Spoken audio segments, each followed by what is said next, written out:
श्री महावीराय नमः।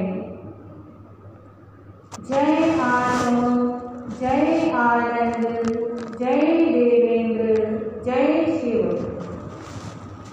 जय शशिकांता, जय सरिता, जय अजय, जय मंजुला। उपाध्याय भगवान श्री जितेंद्र गुरुवे नमः। गुरु कृपा से गुरु चरणों में रहकर ये तुच्छ बुद्धि जो भी स्वीकार कर पाई, कुछ आपके समक्ष रखने का प्रयास करूं। श्रीमद् भगवान महावीर स्वामी की पावन पवित्र आनंददायी कल्याणकारिणी वाणी आप श्रवण कर रहे हैं श्रीमद् उत्तराध्ययन सूत्र के माध्यम से। और श्रीमद् उत्तराध्ययन सूत्र का भी पहला अध्याय आप सुन रहे हैं, जिसका नाम है विनय श्रुत।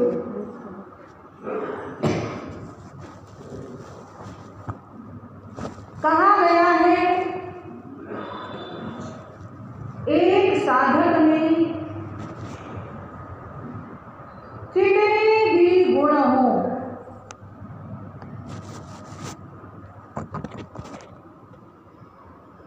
ज्ञान, ध्यान, स्वाध्याय, तपस्या, सेवा,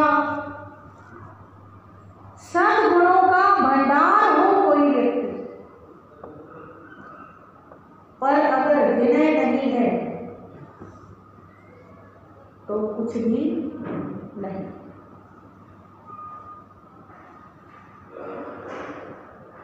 और जिसके अंदर विनय है उसके अंदर और कोई गुण नहीं भी हो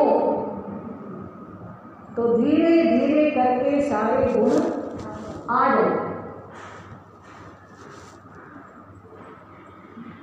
आप ये कह सकते हैं कि विनय का गुण ऐसा गुण है जिसके द्वारा बाकी सारी गुणों के अंदर चमक आ जाती है। विनय के द्वारा सारे गुणों में चमक आ जाती है, सारे गुण चमकने लगते हैं। जैसे कोई व्यक्ति दान तो करता है, दान देने का गुण बहुत अच्छा गुण है, बहुत दान देता है, पर साथ में विनय नहीं है, दान का अहंकार है, तो उसका वो दान का गुण ना तो इस लोक में कीर्ति पाता है और ना ही परलोक के अंदर उसको सुख देने वाला होता है। समझ आ रही? कोई व्यक्ति जरूरतमंद को दे तो रहा है, पर साथ साथ एहसान भी कर रहा है। कोई दे सकता है तेरे को इतना जितना मैंने दे दिया, मैं ही तेरे को देने वाला हूं। हाँ जी, अगर कोई ऐसा बोल दे तो लेने वाले का मन, हाँ जी, यानी दान भी दिया पर प्रेम फिर भी नहीं पाया। इसके अभाव में विनय के। कोई शील पालता है, कोई तपस्या करता है, तपस्या का अहंकार हो जाए, हाँ जी, तो वो तपस्या भी कल्याण करने वाली नहीं होती है। किसी ने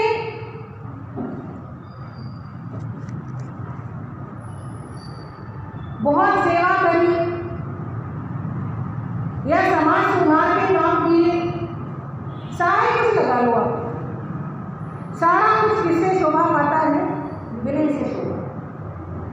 और इस पहले अध्याय के अंदर प्रभु महावीर ने बताया है विनयवान की परिभाषा क्या होगी। विनयवान कहा गया है। ना पुट्ठो वागरे किंचे पुट्ठो वानाली अंगए को हम असत्यम कुवे जा धारे जा प्रियम अप्रियम। ना पुट्ठो वागरे किंची, बिना पूछे जो कुछ भी नहीं बोलता। एक एक पॉइंट याद करना, ये विनयवान की परिभाषा। ना पुट्ठो वागरे किंची, जो बिना पूछे कुछ नहीं बोलता। पुट्ठो वा नाड्यम वही, पूछे जाने पर झूठ नहीं बोलता। पूछ लिया कि क्या है कैसे है तो क्या बताएगा? सच ही बताएगा, झूठ नहीं बोलेगा। को हम असत्यम कुवे जा, क्रोध भी आ जाए तो उस क्रोध को असत्य कर दे, यानी विफल कर दे। क्रोध में कुछ बोलना नहीं, क्रोध में कोई निर्णय नहीं लेना, क्रोध में कोई एक्शन नहीं करना। ये किसकी पहचान है? विनयवान। धार्य प्रियम अप्रियम, प्रिय मिल रहा है या अप्रिय मिल रहा है। हाँ जी, कोई चीज मन के अनुकूल मिल रही है या मन के प्रतिकूल मिल रही है। कोई चीज अच्छी मिल रही है यानी अपने आप को अच्छी नहीं लग रही, ऐसी चीज मिल रही है या बुरी मिल रही है, तो दोनों को क्या करें? धारण करें, स्वीकार करें। तेरे फूलों से भी प्यार, तेरे कांटों से भी। सब कुछ अच्छा अच्छा मिल रहा है तो बड़ा खुश है, थोड़ा सा भी खराब मिल जाए तो क्रोध करना शुरू कर दे। ऐसे व्यक्ति को विनयवान नहीं कहा जाता। विनयवान किसे कहा जाता है? जो दोनों अवस्थाओं में क्या रहे? सम रहे। कहते हैं एक बार एक राजा के नगर में कोई बीमारी फैल गई। उस राजा ने बड़े उपाय किए पर बीमारी खत्म नहीं हो रही। एक बार उस राजा के पास 3 मंत्रवादी आए। मंत्रवादी मतलब जो मंत्रों की सिद्धि करते हैं और उस सिद्धि के द्वारा उपचार करते हैं।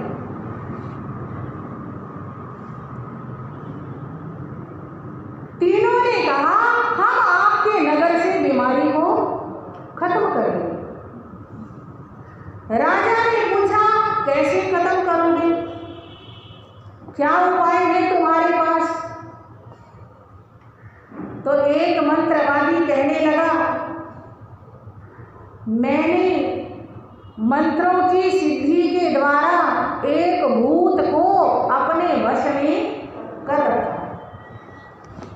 मैं उस भूत को आदेश दूंगा और वो भूत बड़ा विकराल रूप बना करके आपकी नगरी में, सड़कों के ऊपर, गलियों में घूमेगा, नाचता हुआ, अट्टहास करता हुआ। जो जो व्यक्ति उस भूत को देखकर डर जाएगा या जो व्यक्ति उस भूत से घृणा करेगा या जो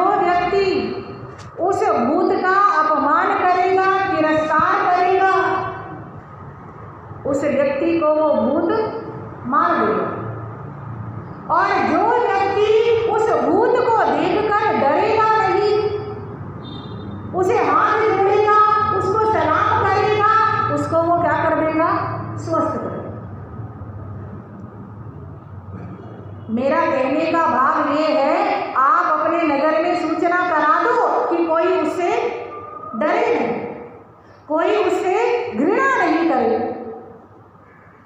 सब लोग हाथ जोड़ेंगे तो सब लोग क्या हो जाएंगे? ठीक हो जाएंगे, बीमारी खत्म हो जाएगी। राजा कहने लगा, ऐसा उपचार मुझे नहीं करना। कितना भी कहो, कोई डर जाए, कोई किसी के मन में घृणा का भाव आ जाए, कोई तिरस्कार कर भी बैठे तो वो मर ही जाएगा। मैंने अपनी प्रजा के किसी व्यक्ति को मरने नहीं दे। और जब विकराल रूप बनाएगा तो पहले से पता हो तो भी डर लगना स्वाभाविक है। तो तुम्हारा उपचार मुझे नहीं चाहिए। दूसरे से पूछा, तुम क्या करोगे? दूसरा कहने लगा, मेरा भूत ऐसा है जो बड़ा सुंदर रूप बना करके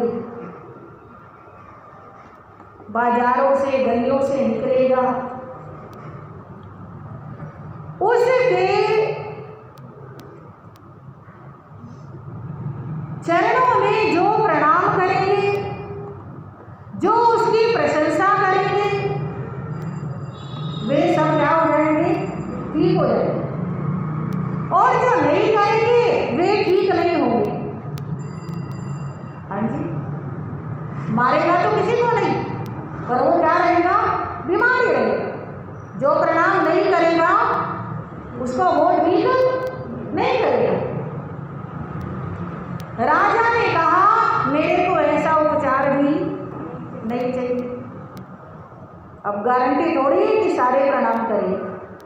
हाँ जी। तीसरे से पूछा, तुम क्या कर सकते हो? तीसरे ने कहा, राजन, मेरा भूत ऐसा है जो बड़ा सीधा साधा है। कोई प्रणाम करे या ना करे, कोई आदर मान करे या अपमान करे, उसको कोई फर्क नहीं पड़ता। वो तो सबको स्वस्थ करता हुआ चलता है। उसकी नजरों के अंदर सब अच्छे हैं। तो राजा ने कहा, ऐसा उपचार करा लेना चाहिए कि नहीं? ऐसे लोग सबको अच्छे लगते हैं। जो इज्जत करने वाले को और अपमान करने वाले को क्या समझते हैं? एक समान समझते हैं। जो अपने पराये का, छोटे बड़े का, अमीर गरीब का भेदभाव नहीं करते, वो क्या लगते हैं? सबको अच्छे लगते हैं। तो ये उदाहरण सुनाते हुए आचार्य फरमाते कि एक शिष्य को तीसरे वाले भूत के समान होना चाहिए। जो विनयवान होता है वो किसके समान होता है? तीसरे वाले भूत के समान होता है। गुरुजी कभी प्यार से भी पढ़ाएंगे, समझाएंगे, और कभी डांट भी सकते हैं, फटकार भी सकते हैं, कुछ भी करें। आप ये समझ लो, इस संसार के अंदर सबको सब तरह की परिस्थितियों का सामना करना पड़ता है।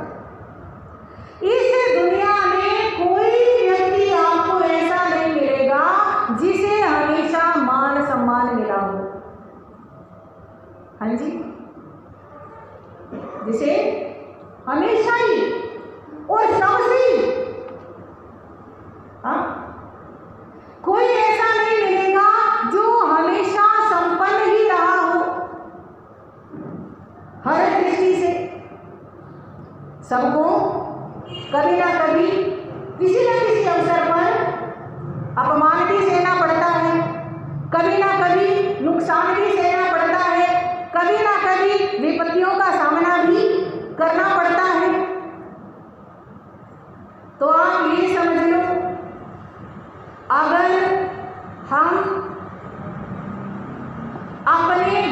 के द्वारा किया गया तिरस्कार, अपने गुरु के द्वारा किया गया अपमान, अपने गुरु के द्वारा किया गया क्रोध अगर शांति से सह सकते हैं, हाँ जी, तो हमें और कहीं से ये चीजें सहन करनी नहीं पड़ेगी। एक उदाहरण सुनाती हूँ आप।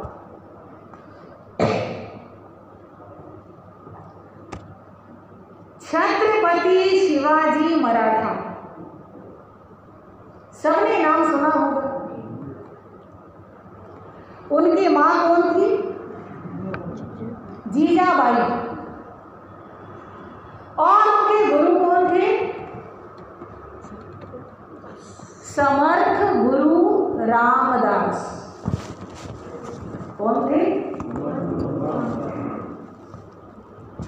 एक बार जीजाबाई बैठी हुई थी घर के चौक में आकर के, और गली से चलता चलता कोई ज्योतिषी, कोई जन्म कुंडली देखने का जानकार, अच्छा विद्वान चलते चलते घर में आ गया। जीजाबाई को कहने लगा, मां मुझे तेरे बेटे की कुंडली देखनी है। मां कहती है, पंडित जी, ज्योतिषी जी, मेरा बेटा अपने गुरु के प्रति पूर्ण आस्था रखता है, इसलिए मुझे जन्म पत्री दिखाने की जरूरत नहीं, क्योंकि कहा जाता है, थोड़ा अलर्ट होकर सुनिए, नींद नहीं आनी चाहिए।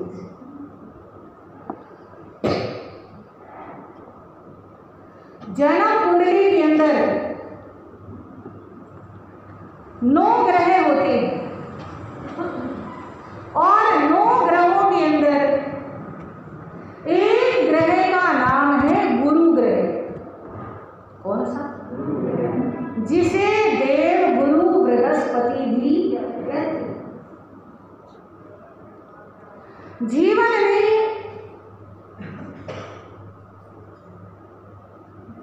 धन का, संपत्ति का, ज्ञान का, बुद्धि का कारक होता है गुरु ग्रह। जीवन में जो आवश्यक कार्य होते हैं, अगर गुरु ठीक है तो वे सारे अपने आप समय पर होते हुए चले। और किसी का गुरु ग्रह खराब है तो वो कितना भी कुछ कर दे, हाँ जी, उसके काम बनते हैं।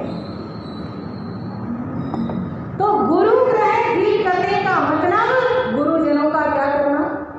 आदरमान करना, गुरुजनों की कभी निंदा चुगली नहीं करना, प्रत्यक्ष में भी और परोक्ष में भी। त्राधीन सूत्र में कहा गया, आविवा जईवा रसे नेम कुजा कराएगी। गुरु के सामने भी और पीठ पीछे भी ऐसा कोई आचरण ना करे जिससे गुरु की आज्ञा की अवहेलना होगी। बात समझ में आई? अगर गुरु ग्रह ठीक करना है तो गुरु की आज्ञा में रहना हो। ऐसा नहीं कि यहाँ पर गुरु ने कोई काम मना किया तो यहाँ तो नहीं करना, पर यहाँ से घर जाते ही वो काम करना शुरू कर दिया, दुकान पे जाते ही शुरू कर दिया, इधर उधर जा करके वही काम करना शुरू कर दिया, तो उससे गुरु ग्रह ठीक नहीं होता। उस समय गुरु देख नहीं रहे, आप छुप करके कर रहे हो, पर आपका जो कुंडली में गुरु ग्रह है उसके ऊपर उसका क्या करता है? इफेक्ट पड़ता है। जो लोग गुरु की निंदा करते हैं, चुगली करते हैं, या ये सोचते मैंने गुरु को हाथ नहीं जोड़ने, वंदना नहीं करनी, गुरु को गोचरी नहीं पहरानी, गुरु का सत्संग नहीं सुनना। वे लोग अपने ही ग्रह क्या करते हैं? खराब करते हैं। गुरुओं का, साधुओं का कुछ नहीं बिगड़ता। उन्हें तो एक जगह से नहीं मिलेगी, दूसरी जगह से मिलेगी। संतों के तो हजारों घर होते हैं, संतों को फर्क नहीं पड़ता। पर जो संतों को देख के अपना दरवाजा बंद कर लेते हैं, समझ लो वो अपने भाग्य का दरवाजा बंद कर। इसलिए ध्यान रखना, कोई भी गुरु आए, कोई भी संत साध्वी आए, आपके दरवाजे हमेशा क्या रहने चाहिए? खुले रहने चाहिए। स्वागत है, जी आया हूं। संत घर में आए, इसका मतलब लक्ष्मी घर में आई, सौभाग्य घर में आया। तो जीजाबाई क्या कहती है?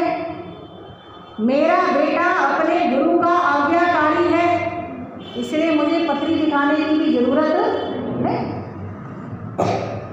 ज्योतिषी कहने लगा, माँ तेरे को जरूरत नहीं है, पर मैं देखना चाहता हूं अपनी इच्छा के लिए, अपने शौक के लिए कि इतना प्रतापी तेरा बेटा पैदा हुआ, उसके ग्रह देखूं तो सही, कितने अच्छे ग्रह हैं जो इतना प्रतापी तेरा बेटा है। बस ये देखने के लिए, अपने ज्ञान वर्धन के लिए मैं तेरे बेटे की कुंडली देखना चाहता। माँ कहती है अगर ऐसी बात है तो कोई दिक्कत नहीं। कुंडली सामने रख दी। ज्योतिषी बहुत अच्छा जानकार था। जैसे ही कुंडली खोली, कुंडली पर नजर पड़ी, नजर पड़ते ही एकदम ज्योतिषी का चेहरा उतर, उदासी छा गई।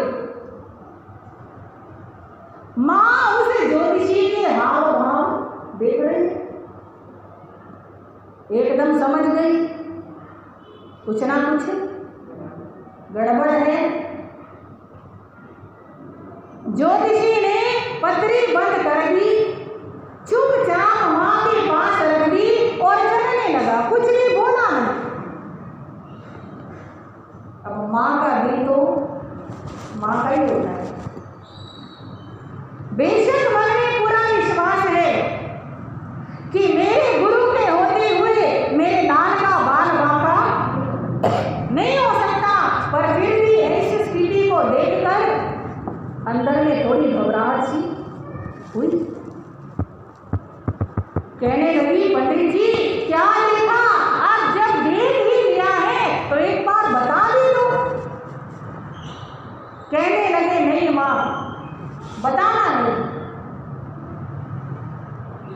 कहते नहीं, तुम्हें सौगंध है, कुछ ना कुछ बात तो है, बतानी तो पड़ेगी।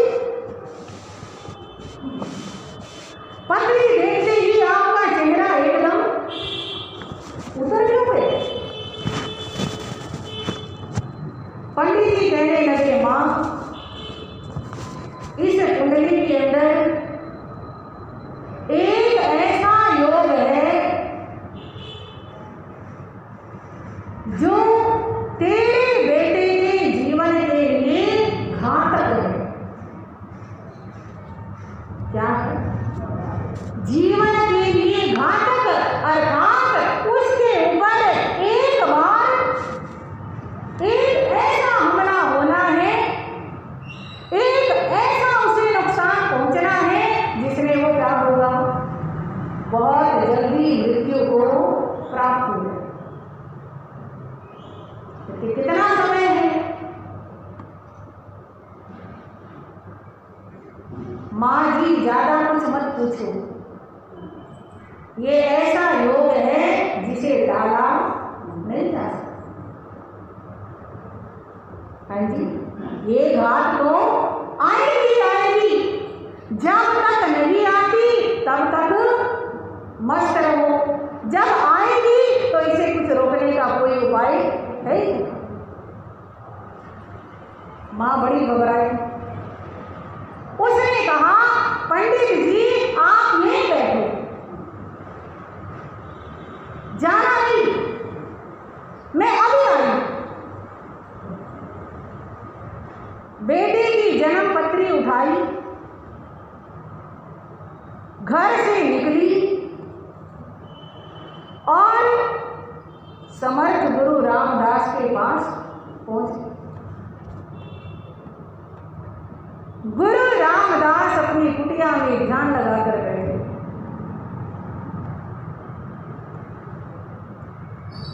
जैसी आई एकदम चरण पकड़ ली, आंखों में आंसू है, दिल में घबराहट है, कुछ समझ में नहीं आ रहा, क्या करूं क्या नहीं करूं। कहने लगी गुरुजी बचाओ, गुरुजी रक्षा करो। गुरुजी ने ध्यान खोला, क्या बात है जीजाबाई, इतने हताश क्यों हैं? मां से बोला भी नहीं जा रहा, इतने घबरा। पत्री दिखाई, गुरुजी के हाथ में पत्री रखी, ये शिवा की पत्री है, मृत्यु योग, बस इतना ही मुंह से निकला। गुरुजी ने कहा कोई बात नहीं, पत्री पकड़ी और अपने साइड पे रख दी, देखा नहीं, बिना देखे उस पत्री को साइड पर रख दिया और वहीं बैठे बैठे आवाज लगाई, शिवा ओ शिवा। और इतनी जोर से आवाज लगाई पूरे जंगल में आवाज गूंज गई। और शिवाजी घोड़े पर बैठे, आवाज पहुंचने की देर तुरंत हाजिर हो गए और अभी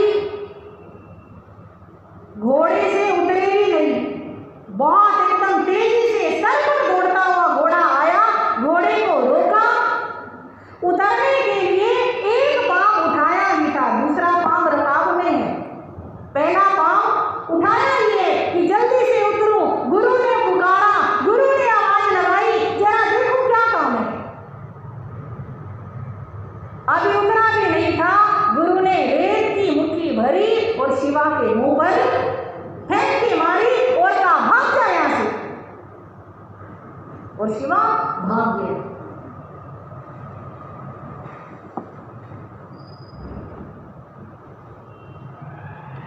गुरु जी ने कहा जीजाबाई ये पत्री लो और जाओ। कुछ बात समझ में आई? जीजाबाई ने वो पत्री दोबारा आकर के उस पंडित को दिखाई। पंडित देखकर हैरान हो गया कि वो योग ही पूरी से क्या हो गया, कैसे हो गया। शिवाजी का अपने गुरु के प्रति समर्पण। जी थोड़ा सा हम विचार करें, शिवाजी की जगह अपने आप को रखते देखें। अगर शिवाजी की जगह हम होते तो क्या करें? गुरु ने बुलाया, दौड़े आए, इतना तो हम भी कर लेते, इतना तो हो सकता है। अभी भी कोई बुलाए तो आप आ जाओ। पर गुरु ने रेत की मुट्ठी आंखों के ऊपर फेंक दी, चेहरे के ऊपर फेंक दी और कहा भाग जा। और शिवाजी भाग गए तुरंत। वो जो पांव उठाया था उतरने के लिए, वो उठाया नहीं, वापस वही रख दिया और घोड़ा पूरी तरह से रुका भी नहीं था, वही की वही मोड़ दिया। क्या ऐसा हम कर सकते? कैसा समर्पण था शिवाजी का गुरु के। गुरु ने बुलाया है, उसमें भी मेरा फायदा है। बुला करके मेरे ऊपर अगर रेत फेंक के मारा है तो उसमें भी मेरा भला है।